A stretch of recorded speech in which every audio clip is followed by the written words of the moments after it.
This is Deep Rock Galactic, a game developed by Ghost Ship Games and one of my favorite games of all time.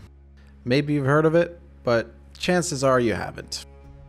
This game doesn't exactly have a tremendous amount of players, but in my opinion it deserves so many more. The premise of this game is this. You and others play together, or solo, as dwarves working for an intergalactic mining corporation digging for precious minerals, as dwarves are known to do, on the planet Hoxie's 4. This planet's inhabited by a bug-like species known as glyphids.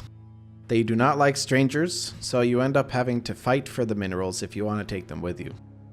Deep Rock is a horde shooter, with your classic swarms of enemies spawning in waves with interwoven spawns of special enemies like exploders, tanks, flyers, etc. They don't go by those names in this game, but it's essentially the same as in every other horde shooter. So the core gameplay might sound pretty similar to most other horde shooter games out there, and yes, the basic concept is pretty much the same, but that's about where the similarities end. Deep Rock Galactic is quite team play focused. There are 4 classes, the first one being the Scout. He is very mobile with his grappling gun, which he can use to get to hard to reach places, like veins of ore that spawn high up on a wall. They also have a flare gun. The flares from this last way longer and light up a way larger area than the base flares that every character starts out with. They also have a secret built-in magnet that pulls them neatly into the path of any nearby driller explosive.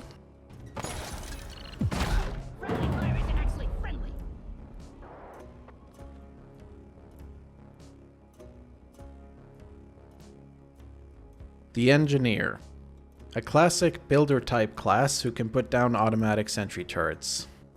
You can choose to have either 1 or 2, but at a baseline they're pretty boring. There are some overclocks that let you use turrets to do other things like zapping enemies with electric fields around them and a few other things, but it's generally not that interesting, in my opinion at least. I think the weapons and overclocks they can choose from more than make up for that though. Engineer has by far the most variety of guns in their kit, and they have the most overpowered secondaries in the game, and it's not even close. They also have a platform gun. It does exactly what it sounds like. It shoots solid platforms onto most surfaces, hence why it synergizes so well with the Scout. So the Engineer can place a platform under ores that are high up, and the Scout can grapple up there to mine it. So the Scout and the Engineer in particular have a bit of a symbiotic relationship, if you will. The Driller. Again, just what it sounds like. They have 2 big power drills that can dig through terrain a lot faster than you can with the pickaxe you have by default. This can of course be very helpful for the team, mostly in cases where you want to make shortcuts between tunnels or when you want to get back to the drop pod quickly, for example. Sometimes tunnels are also blocked with a thick layer of dirt, and that's something the driller can eat through in no time at all. And sometimes they even use their drills for that. They also have a C4 explosive, which, as aforementioned, seems to be highly effective against rogue scouts who happen to be in your way. This shit is dangerous.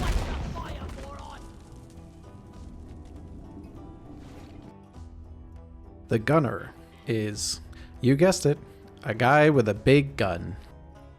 You have a selection of big-ass guns that will absolutely mow down hordes of low-level enemies, but is not great for fighting more difficult single targets. So if you're in a mission with a lot of swarms, you definitely want a gunner on the team. They have a zipline, which might be the slowest form of travel in the unknown universe, but at least it gives you time to think about your choices in life. And reload your big-ass gun. The gunner also has a bubble shield he can put down that is quite useful when reviving people or when the hordes just become a little too much, at least on higher difficulty levels. Despite these classes working very well together, you don't actually have to use one of each. If you absolutely want to, you can do something like 4 scouts, 2 scouts and 2 engineers,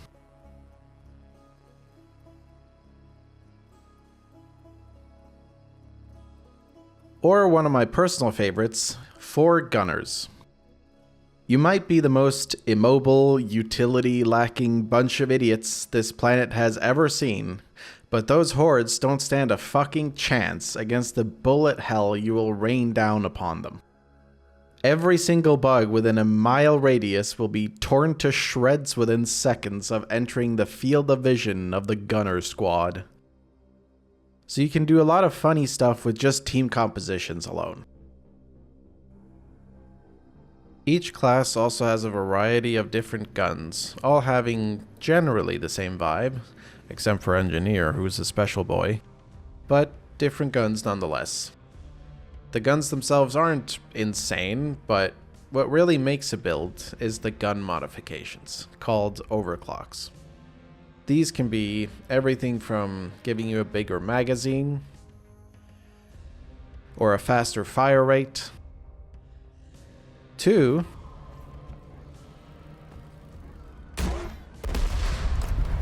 a literal nuke. So, all these factors, in combination with a fair few different mission types, biomes, and enemy types, make for a game that can have a surprising amount of variety, really enhancing the replayability. I had over 400 hours in this game before I got my first burnout. And at that point, I was pretty much playing only this game non-stop, min-maxing everything and pretty much playing the same class and builds all the time. But when I came back recently, it was like I never left. And I immediately remembered why this is one of my favorite multiplayer experiences of all time. This game is fantastic. Everything I mentioned before is great, but I haven't even talked about the best part yet. Everything in the game, barring a few cosmetic DLCs, is unlockable via playtime. There are free season passes with a bunch of cosmetics, each season having a specific theme for the weapon skins that you can unlock. And the best part is that if you don't finish a season, you can go back and finish it later. You can literally choose freely from previous seasons and you can unlock all of them. It's great.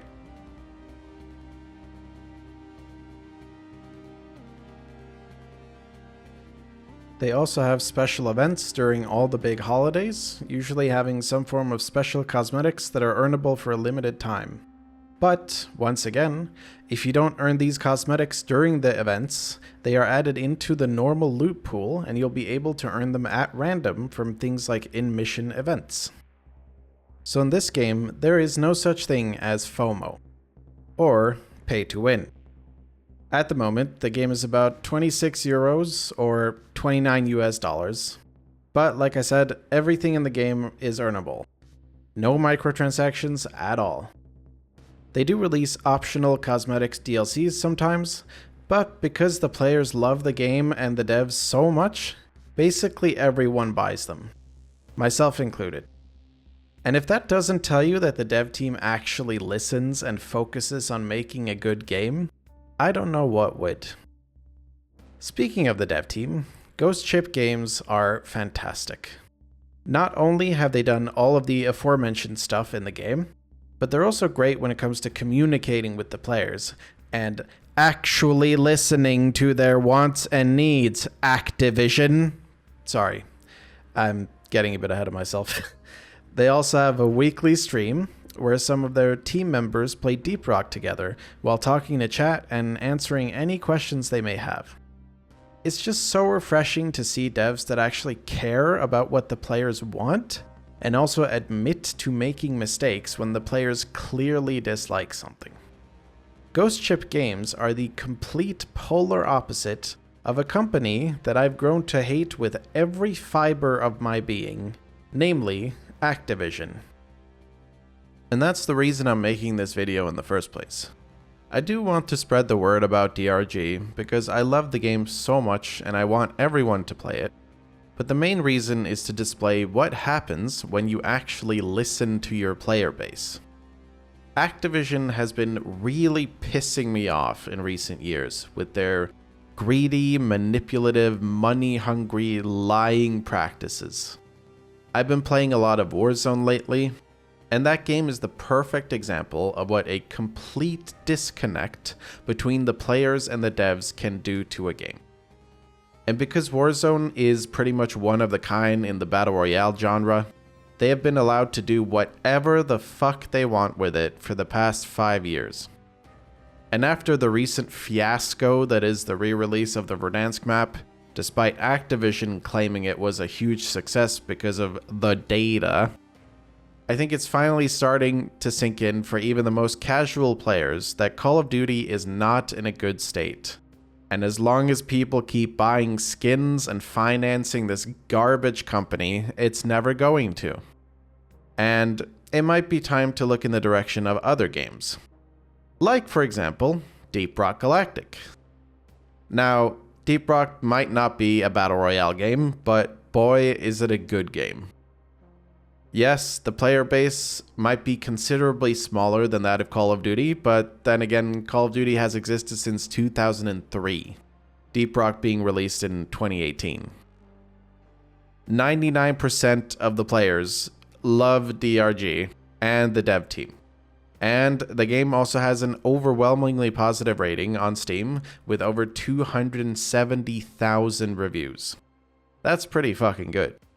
Also, the community in this game is the most wholesome, welcoming community I've ever had the pleasure of being a part of in any game.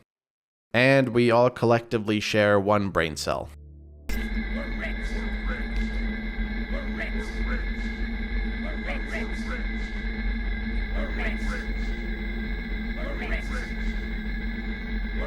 So, what happens when you actually listen to your players? You get an extremely polished game filled with tons of content, amazing features, both useful stuff and incredibly silly things that you have no use at all except making the game fun.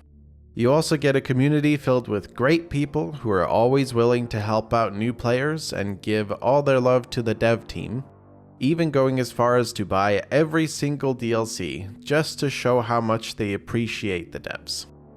Wait, so you're telling me making a good game makes people want to play it, and in turn want to pay for DLCs with no hesitation? Well, how about that? If watching this video by any chance made you want to play Deep Rock Galactic, I just want to put a little disclaimer. For the past year or two, the devs have not been putting a lot of work into the game in terms of live servicing, because they've been working on a spin-off roguelite version of the game called Rogue Core. So the content has been pretty dry for that time, but like I said earlier, if you're a new player, you have content to keep you busy for at least a couple hundred hours. And if you ever get tired of a season, you can always change it in the season console. And if you have friends that play or want to play Deep Rock, it can be an incredibly fun co-op game. To end the video, I just want to say, thank you Ghost Ship for listening to and communicating with your community, and always being honest and transparent. For Rock and Stone. Also, fuck Activision.